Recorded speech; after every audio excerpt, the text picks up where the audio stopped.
Olá pessoal, a paz do Senhor Jesus a todos os jovens, moças, rapazes, adultos que nos acompanham e que amam a Escola Bíblica Dominical. Meu nome é Jason Sampaio e eu estarei junto com vocês aqui neste canal toda semana comentando a lição da semana da revista da EBJ, tá? Escola Bíblica Juvenil, da lição da EBD, da editora CPAD, classe juvenil, quarto trimestre, que inicia agora dia 1º de outubro, no domingo. Nós estaremos aqui toda semana, acompanha-nos, siga-nos nas redes sociais, nossa página no Facebook é Escola Bíblica Juvenil ADTO e o nosso perfil no Face também é EBJADTO, tá? Curte os nossos vídeos, deixa o seu like, comente, deixa o seu comentário, mande-nos a sua dúvida. Os nossos endereços estarão aparecendo aqui embaixo para você, tá? Estarão também na descrição do vídeo. Então nos acompanha aí e compartilha com todo mundo que você conhece também. Vamos aí espalhar a palavra de Deus. A primeira lição que será discutida do quarto trimestre tem um tema: a igreja é um projeto de Deus. E o texto aí que está sugerido na lição é Efésios capítulo 3, versículo 1 ao 12, tá? Efésios capítulo 3, versículo 1 ao 12, que é a leitura em classe. Tem um texto bíblico aí, base, né? Que é a primeira carta aos Coríntios, capítulo 12, versículo 27, que diz assim: Ora, vós sois o corpo de Cristo e seus membros em particular. Diante disso aí, nós vamos entender o que o termo igreja significa. Nós vamos aqui buscar entender de onde saiu, por que se chama igreja. Vamos também entender e discutir sobre o que Paulo queria dizer quando ele disse a respeito de mistério da igreja. E nós vamos conhecer as duas perspectivas que a igreja pode ser vista. O primeiro tópico aí começa com o tema: o que é a igreja? Mas antes de eu partir para esse tópico, eu gostaria de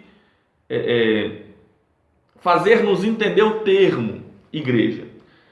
A palavra igreja, ela vai aparecer 144 vezes no Novo Testamento, tá?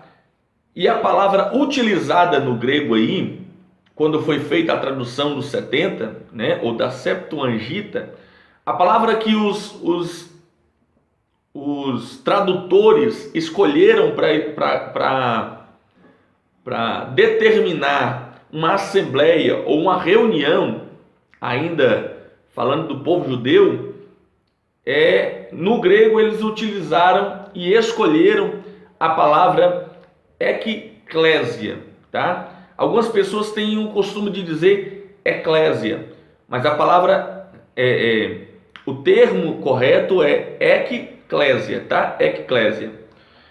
E ela foi, né, originalmente, como eu disse, usada para denotar ou para falar ou para denominar, melhor falando,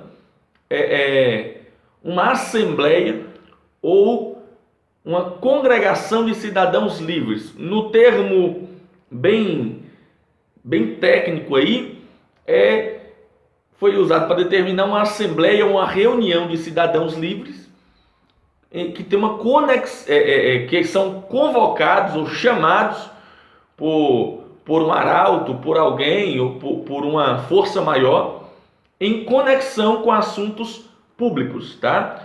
Então, eclésia é isso, no seu termo mais técnico, ela é para identificar essas assembleias e essas congregações, essas reuniões de pessoas que têm um assunto, que vão discutir um assunto, vão decidir a respeito de coisas em comum, tá? Nós vamos ver esse termo sendo usado principalmente com essa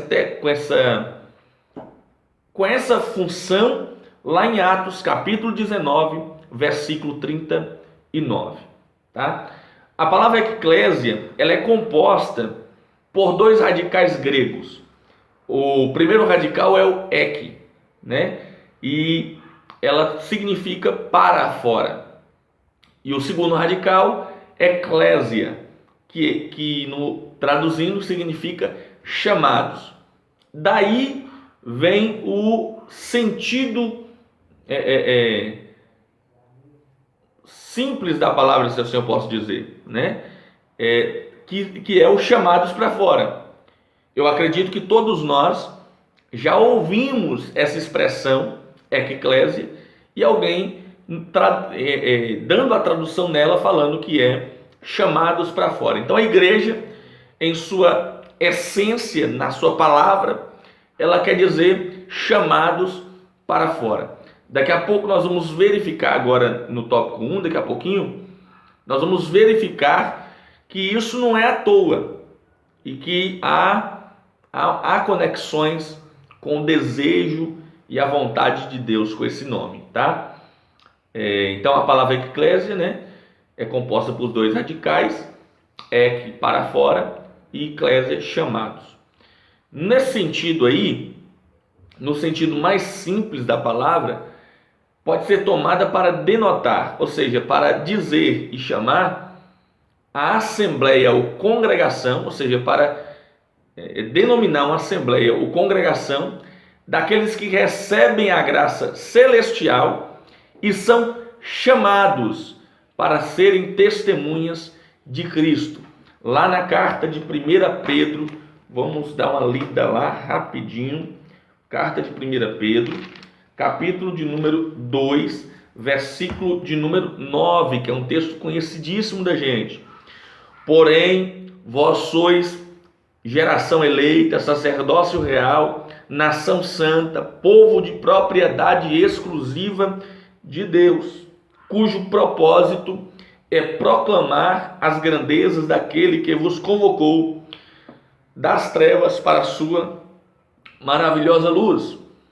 Então, em uma síntese, igreja, eclésia, se refere a uma congregação, a um povo que tem alguma coisa em comum, se reúne e tem como objetivo e missão, são convocados para testemunhar a respeito de Cristo, tá? Então, uma síntese simples seria isso. A palavra igreja também, no inglês, é importante a gente ressaltar, a palavra inglesa é church. Church. Com sua forma cognata, que é kirk, eu acho que é assim que se pronuncia, kirk. É derivada da palavra grega kriakon, que significa do Senhor ou pertencente ao Senhor. Então, igreja do grego, ela significa chamados para fora, assim, bem simplificado. E a palavra em inglês, ela vem do grego, que significa do Senhor ou para ou pertencendo ao Senhor. Então, já na composição do seu nome, a igreja já se identifica, primeiro, como chamados para uma missão, testemunhar Cristo. Segundo, ela também denota a quem ela pertence, de quem ela é, quem a fundou, quem é o fundador da igreja, tá? Então, fica aí essas definições, tá? Church significa igreja em inglês, e do seu original grego, que é kyriakon, significa do Senhor ou pertencendo ao Senhor. Eclésia, do grego, que são dois radicais gregos, ek, para fora, clésia, chamados para fora, tá? O tópico 1 aí, tem o título de o que é a igreja. Gente, todas as vezes que a Bíblia faz menção da palavra igreja, ela não está se referindo aos prédios, ela não está se referindo aos locais de reunião. Nunca.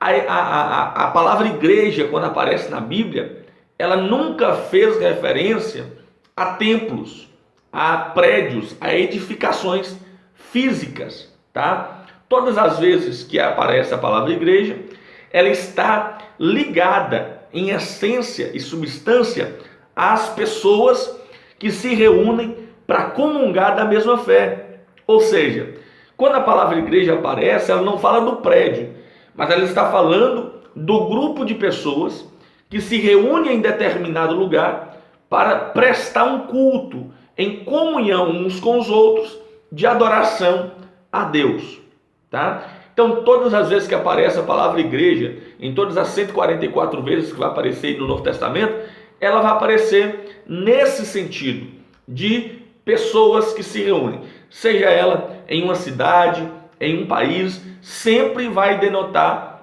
esse grupo de pessoas que se reúne para cultuar e prestar adoração ao Senhor, todas juntas em comunhão, koinonia, tá? Que a gente conhece por koinonia.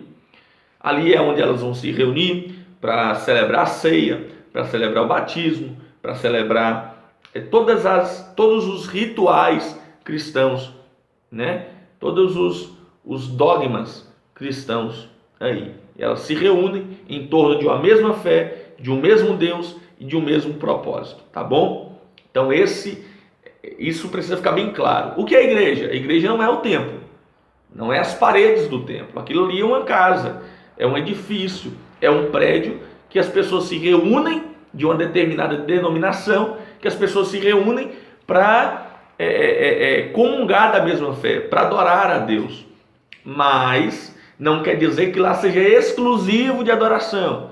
Como eu costumo dizer quando eu estou pregando, eu costumo falar o seguinte: adoração não é o ambiente que a gente está. A adoração não está ligada ao ambiente que a gente está.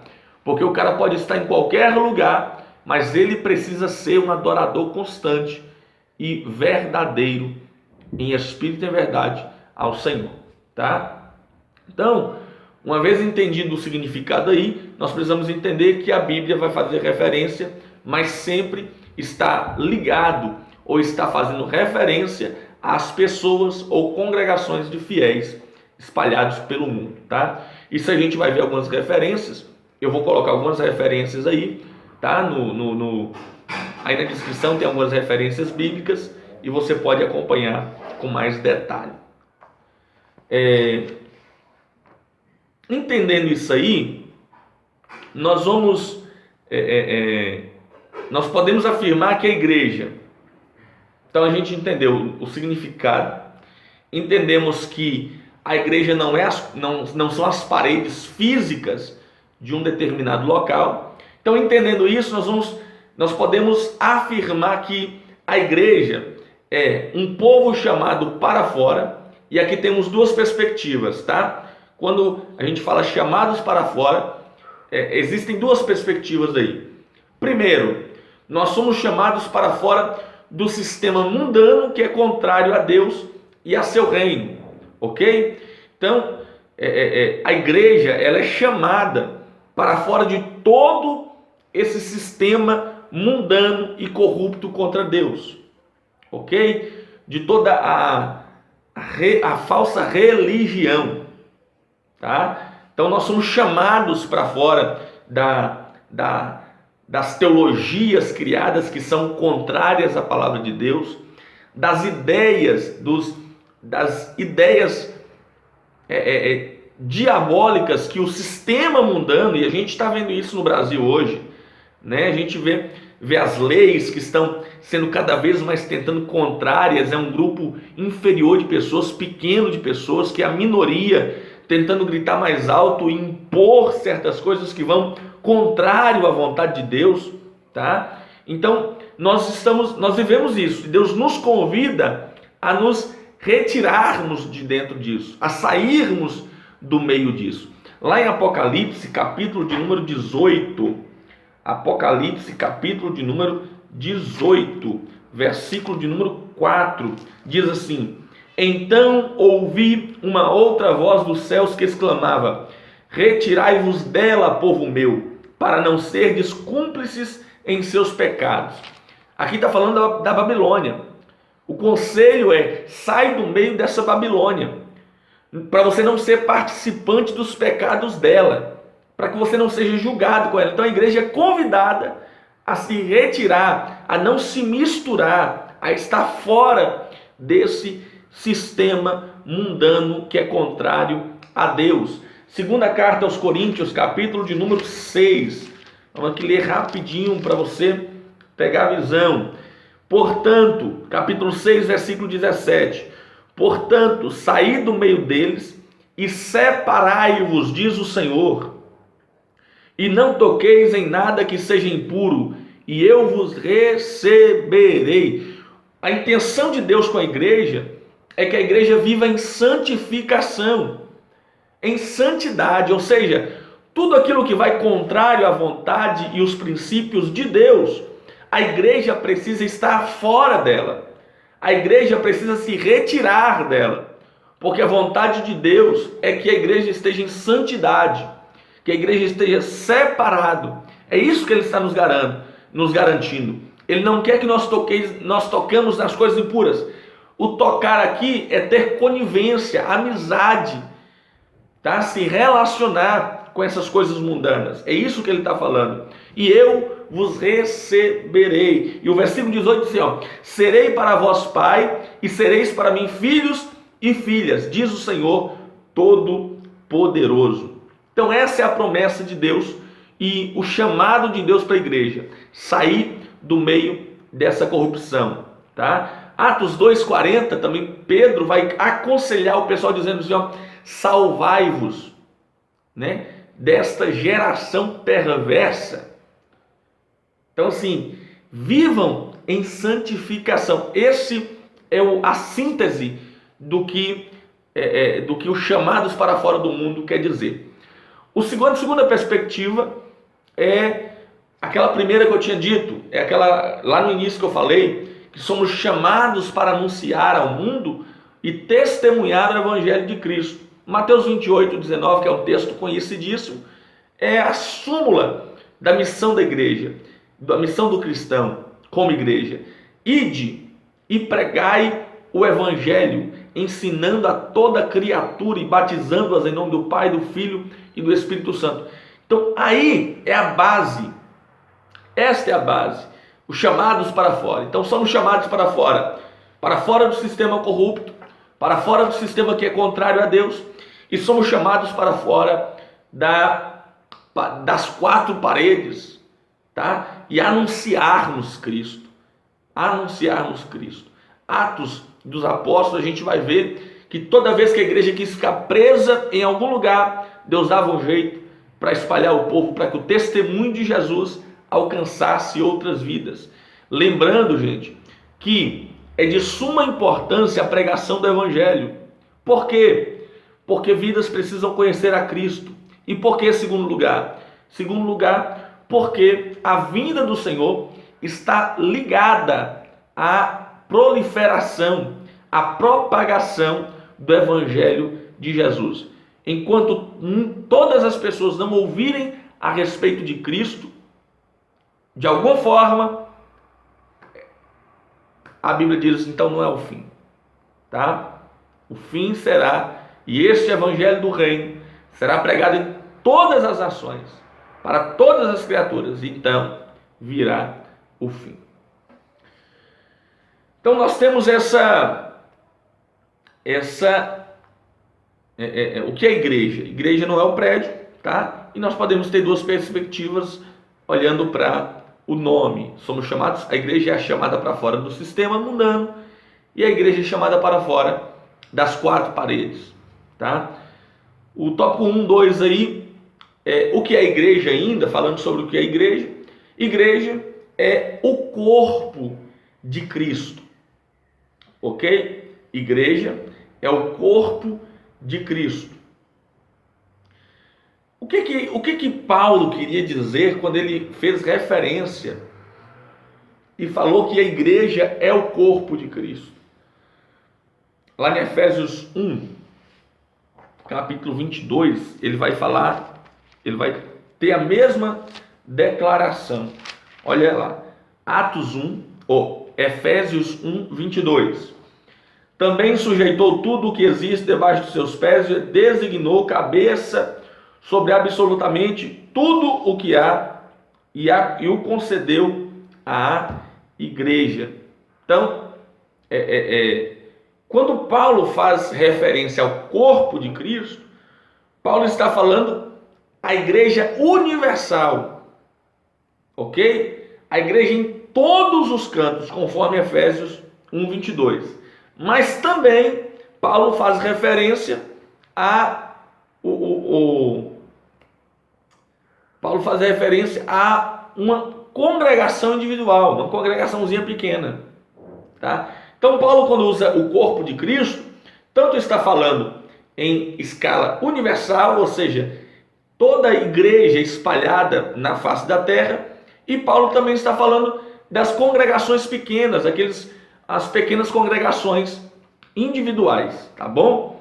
O uso dessa metáfora aí, quando Paulo diz que a igreja é o corpo de Cristo, Paulo está querendo fazer referência a algumas coisas. Primeiro, Paulo está fazendo referência à unidade da igreja.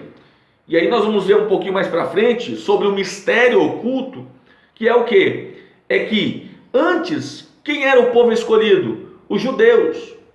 Quem é que desfrutava das bênçãos de Deus? Os judeus. E hoje, através de Cristo Jesus, essas bênçãos foram espalhadas, e todos aqueles que reconhecem a Cristo como Senhor e Salvador das suas vidas, usufruem e participam dessas promessas, são co-herdeiros dessas promessas. Então, quando Paulo faz menção de um corpo de Cristo de uma maneira universal ou congregacional, Paulo está fazendo referência à unidade da igreja. Cabe ressaltar que a igreja pode ter diversas denominações, placas denominacionais, mas a igreja de Jesus, mesmo sendo dividida em várias placas denominacionais, elas é uma só. A igreja é uma só. A igreja de Jesus, ela se torna uma.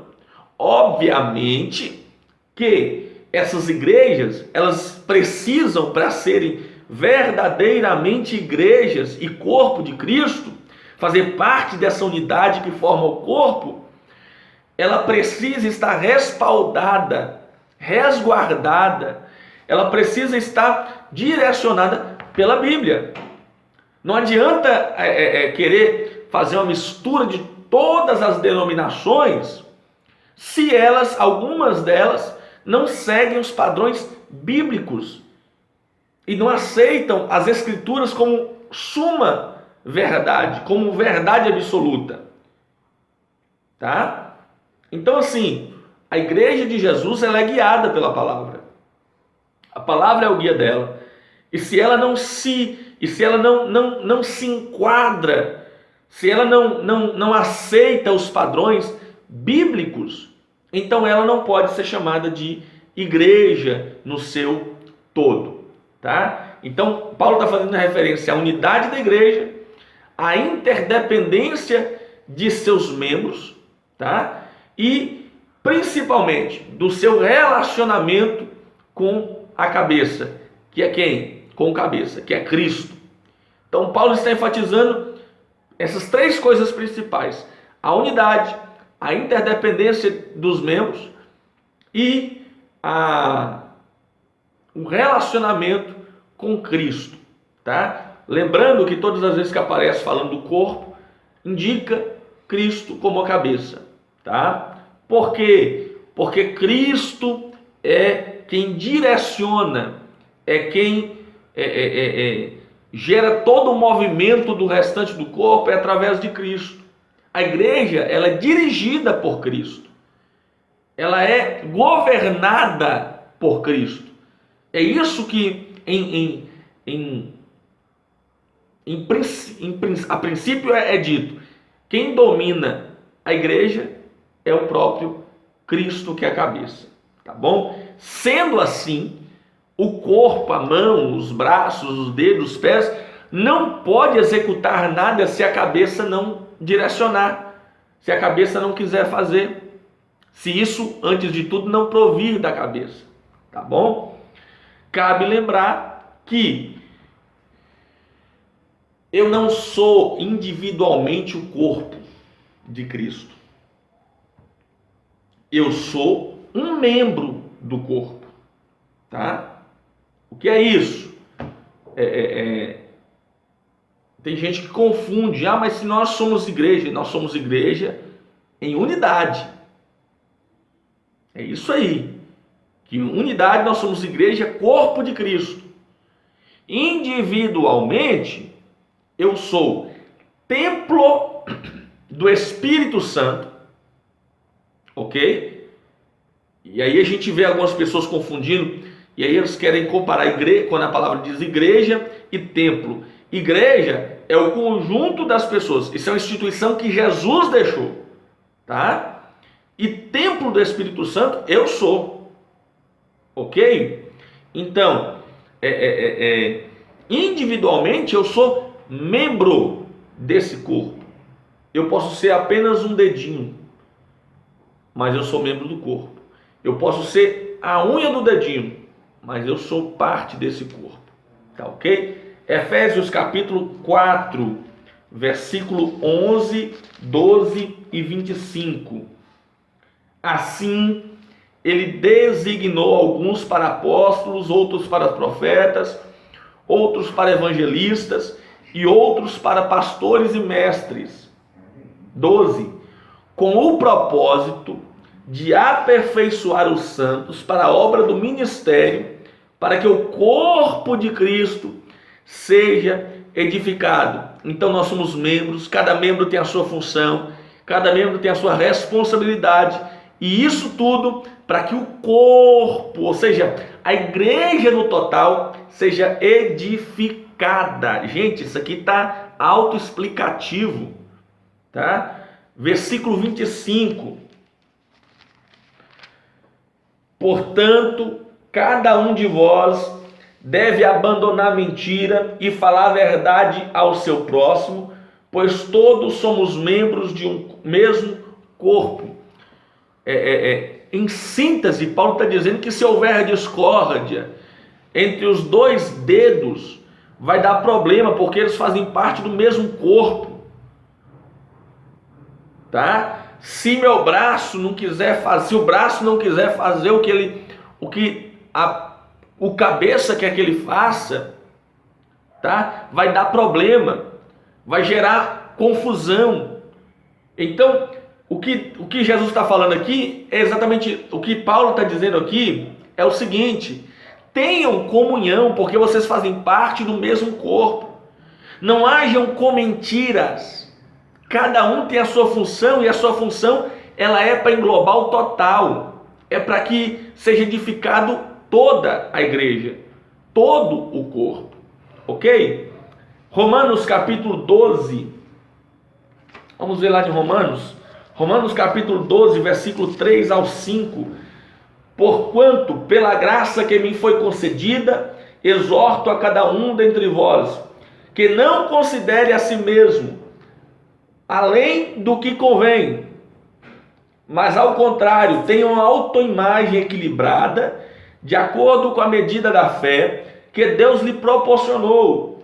Pois assim como em um corpo temos muitos membros, Paulo está olhando para o corpo humano e dizendo, nós temos muitos membros, e todos os membros não têm a mesma função, ou seja, minha mão não tem a mesma função do braço, tá? A minha caixa torácica não tem a mesma função da perna, os dedos não têm a mesma função do pé, muitos membros não têm a mesma função. Assim também nós, embora somos muitos, somos um só corpo em Cristo, e cada membro está ligado a todos os outros. Então deixa eu falar uma coisa aqui com vocês. pelo amor de Deus, um conselho: muito cuidado com essas mensagens que a gente ouve hoje. Hoje não, de muito tempo. Só que hoje parece que está caindo na moda, graças a Deus. Mas quando você entra no Gideões Missionários para ver as mensagens, quando você entra em alguns eventos para ver as mensagens são sempre colocando a igreja contra a igreja. O pregador irresponsável sempre colocando o irmão para poder procurar quem é o falso, o mentiroso, o linguarudo, o fofoqueiro do lado dele. Esquecendo que a nossa luta não é contra a carne e o sangue, é contra o diabo. Então nós devemos orar e guerrear contra as forças do mal. Mas não, aí fica aí as mensagens são irresponsáveis e fica colocando irmão contra irmão. Às vezes o irmão não falou nada, não tem nada de problema, mas eu tô aqui, recebi a mensagem, olha, se o pregador falou que tem uns inimigos aí, então deve ser o camarada que está aqui do meu lado. Então muito cuidado com isso, tá? Nós somos parte de um mesmo corpo, os membros estão ligados, tá? Se você ferir alguém, se você ferir uma pessoa, você pode estar ferindo mais de um membro. Você está ferindo o corpo de Cristo. Tá bom? Então, muito cuidado com isso. Nós precisamos levar isso muito a sério. É por isso que Jesus sempre se preocupou de que os seus discípulos vivessem em comunhão. E ele deixou isso pra gente. Tá? Ele sempre quis, na oração que ele faz em João 17, o que ele externa é que ele deseja que nós sejamos um, assim como ele e o Pai são um também. Então, que nós possamos colocar isso em mente. Tá bom? Nós somos parte do mesmo corpo, unidos por Cristo, nos tornamos seu corpo e dirigidos por ele, que é a cabeça. Tá bom? Eu vou colocar outras referências bíblicas aí. Tópico 2 vai falar sobre um mistério antes oculto, tá? Um mistério antes oculto. Lá em Efésios 5, deixa eu procurar aqui rapidinho, Efésios capítulo 5, versículo de número 32, Efésios 5, 32, está escrito assim, ó: este é um mistério grandioso, refiro-me contudo à união entre Cristo e a sua igreja. Em Efésios 5, Paulo vem falando sobre as funções conjugais, tá? Marido e mulher, relação marido e mulher. E lá quando ele está concluindo isso aí, ele vai e fala assim, ó: esse mistério é grandioso. E agora eu não estou me referindo só ao casal, tá? Eu estou me referindo agora à igreja, à união entre a igreja e Cristo. Então Paulo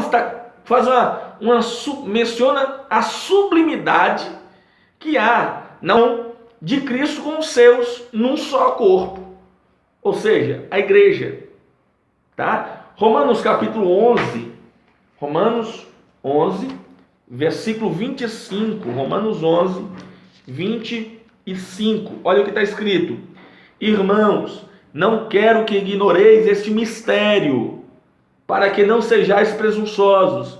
Israel experimentou o endurecimento em parte, até que chegue a plenitude dos gentios. Olha a palavra mistério aí de novo. E o interessante é que a palavra mistério no grego é mysterion, que significa revelação, ou trazer à luz um conhecimento oculto. Ou seja, Paulo está usando essa expressão para nos comunicar que o Espírito Santo estava revelando algo muito especial da parte de Deus. Então Paulo está dizendo, olha, é glorioso esse mistério da união entre Cristo e a igreja. E isso ele faz após falar do relacionamento entre a esposa e o seu esposo. Lembra que sempre nós vamos ter metáforas e referindo-se a Cristo como noivo e a igreja como a noiva? Então é isso que Paulo está nos referindo aqui. O mistério referido aqui por Paulo se revela através de duas verdades, tá? A primeira dela é que a igreja é formada pela união de todos os povos, conforme os versículos 1 ao 6 de Efésios 3, tá bom? A igreja é formada por todos os povos da terra. Perceba que quando Paulo diz isso, em Efésios 3, ele estava preso, exatamente porque ele pregava para os gentios. E ele pregava que os gentios agora têm parte nas promessas de Deus, que antes era dos judeus. E hoje, pela intervenção da graça de Cristo, pela misericórdia de Deus, foi alcançando e foi destinada a todos os homens da terra e a todos aqueles que aceitam e confessam a Cristo como Senhor e Salvador. Eles desfrutam dessas bênçãos da parte de Deus. Tiago capítulo 2, eu já li 1 Pedro 2,9, que vai falar sobre isso, e também temos uma referência lá em Tiago 2,5. Tiago 2,5. Ouvi, meus amados irmãos, não escolheu Deus os que para o mundo são pobres, para serem ricos em fé e herdeiros do reino que ele prometeu aos que o amam? Então, Deus nos escolheu a muitos homens e tem escolhido a muitos homens para fazer parte e usufruir das promessas dele. Então, uma das verdades que Paulo vai trazer alusão ao mistério que Paulo fala é isso: é a união que Cristo vai fazer entre todos os povos da terra. Em Cristo, todas as igrejas da terra, todo cristão da terra se torna de um mesmo corpo. Ok? Por que isso? Porque Deus não faz acepção de pessoas. Tá? Essa união, ela só é possível através de Jesus. Só é possível através de Jesus. Em segundo lugar, a segunda verdade desse mistério é que a igreja deve anunciar o plano eterno de Deus. Ou seja, Paulo chama a igreja a sua verdadeira essência e motivo de existir. Ou seja, testemunhar Cristo. Primeira carta de João, capítulo de número 5, versículo de número 11, 5:11, 1 João 5:11, e o testemunho é este, que Deus nos concedeu a vida eterna, e essa vida está em seu Filho. Ou seja, nós temos essência e essa vida precisa ser anunciada por nós como igreja ao mundo. O tópico de número 3 aí, para encerrarmos esta lição, vai falarmos sobre a dimensão da igreja. E esse tópico é muito simples e muito fácil de se entender. Do que é que a lição está falando aí? A lição está falando tanto da igreja visível e da igreja invisível. Eu sei que você já ouviu falar disso. O que é a igreja visível? Esse conceito aí, ela é mais tratada com profundidade pelo Agostinho, chamado Santo Agostinho. Ele foi quem tratou bem de mais profundo esse tema sobre a igreja visível e a invisível. Para Agostinho, a igreja visível, ela fala na sua... É muito simples, gente. Ela fala da igreja enquanto instituição, rol de membros, tá? Fala da igreja enquanto física, e não falando das paredes. Física, pessoas, quantidade de pessoas, tá? E segundo, a igreja invisível fala da substância que está inserida na igreja visível. Enquanto a igreja visível, obviamente, como o nome mesmo está indicando, ela é visível aos olhos normais, a igreja invisível, ela não está ao alcance da nossa visão comum. Tá? Isso é muito retratado na parábola que Jesus vai fazer do joio e do trigo. Ok? A parábola do joio e do trigo em Mateus 13, a partir do versículo 24 ao 30, vai fazer muita alusão a isso. E vai nos simplificar bem essa ideia. Ou seja, o que é? No campo da igreja, ok? No campo da instituição denominacional, no campo de todo mundo, nas suas denominações, existem vários cristãos, vários crentes, ok? Esses crentes aí, todos eles, qualquer um que diga assim, eu sou crente, todos eles fazem parte dessa igreja visível. Afinal de contas, eles estão determinando que eles fazem parte, tá? Porém, a parte invisível é que nem todos eles que estão dizendo que fazem parte da igreja visível, nem todos eles realmente fazem parte. Por quê? Porque o que a parábola está dizendo? Que veio o inimigo, semeou o joio no meio do trigo e eles cresceram. E alguém acordou e disse, não, vamos tirar. Falou, não, pera lá, não tira agora não, deixa crescer. Depois a gente tira. Por quê? Porque é no desenvolvimento que vai se revelar quem é joio e quem é trigo. E quem tem esse poder de determinar isso? Deus. Por quê?